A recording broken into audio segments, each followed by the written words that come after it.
साडा बरखुरदार घोड़ी चढ़ गया ओए, चढ़ गया छटके मोटर कार। सेहरा सज गया ओए, ओ सेहरा सज गया जलवेदार। दुल्हनिया द्वार खड़ी, सजन संग जाने को तैयार। नच ले ओए, ओ नच ले ओए, ओ यारा हो, ओ मित्रा हो।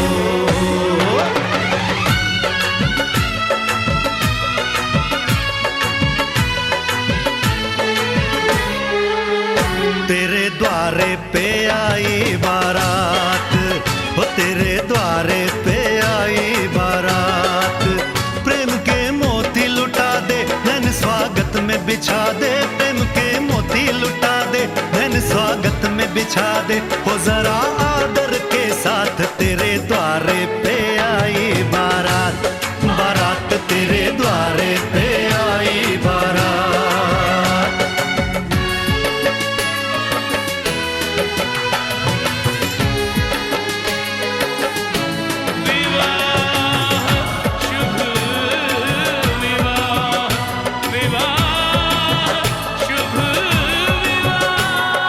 दिल्ली का राजा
ना जिया जिंदगी एक पल भी तुझसे होके जुदा, सुन जरा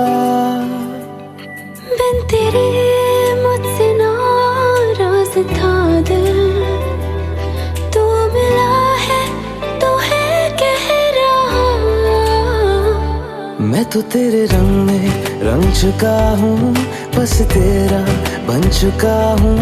मेरा मुझ में कुछ नहीं, सब तेरा। मैं तो तेरे ढंग में ढल चुकी हूँ, बस तेरी बन चुकी हूँ। मेरा मुझ में कुछ नहीं, सब तेरा, सब तेरा, सब तेरा, सब तेरा।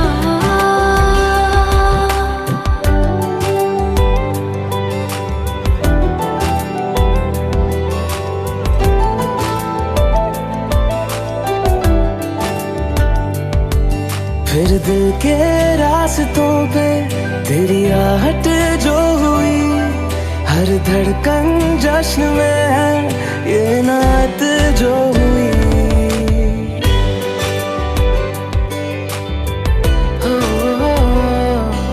फिर दिल के रास्तों पे तेरी आहट जो हुई, हर धड़कन जश्न में है ये नात जो हुई। मैं तो तुझे मिलके जी उठी हूँ, तेरी धड़कन में छुपी हूँ। मेरा मुझ में कुछ नहीं, सब तेरा, सब तेरा, सब तेरा, सब तेरा।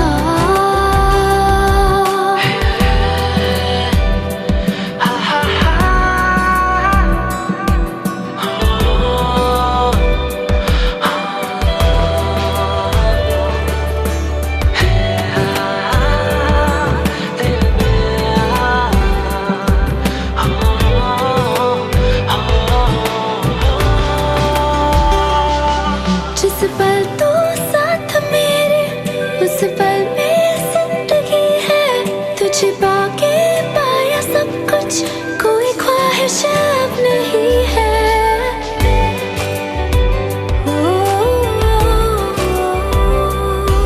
जिस पल तू साथ मेरे, उस पल में जिंदगी है। तुझे पाके पाया सब कुछ, कोई ख्वाहिश अब नहीं है। मैं तो बस तुझसे ही बना हूँ, तेरे बिन मैं बेवजह हूँ। मेरा मुझ में कुछ भी नहीं, सब तेरा, सब तेरा, सब तेरा, सब तेरा।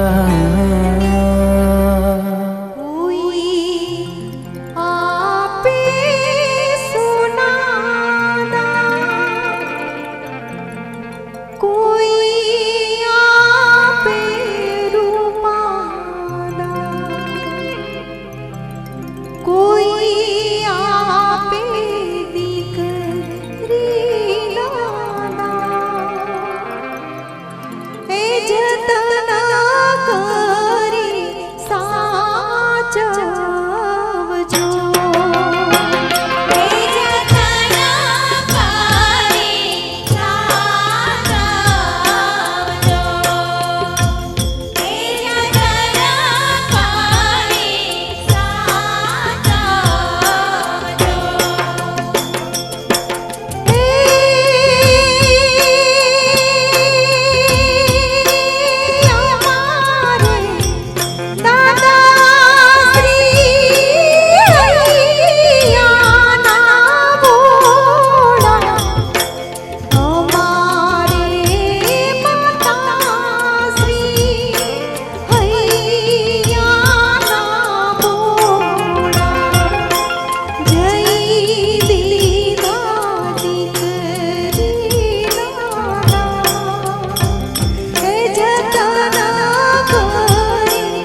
रब से मांगी यही दुआ, तू हाथों की लकीरें थाम ले। चुप है बातें दिल कैसे बयां मैं करूं, तू ही कह दे वो जो बात मैं कह ना सकूं। के संग तेरे पानियों सा पानियों सा पानियों सा बहता रहूं, तू सुनती रहे मैं कहानियां सी कहता रहूं। के संग तेरे बादलों सा बादलों सा बादलों सा उड़ता रहूं।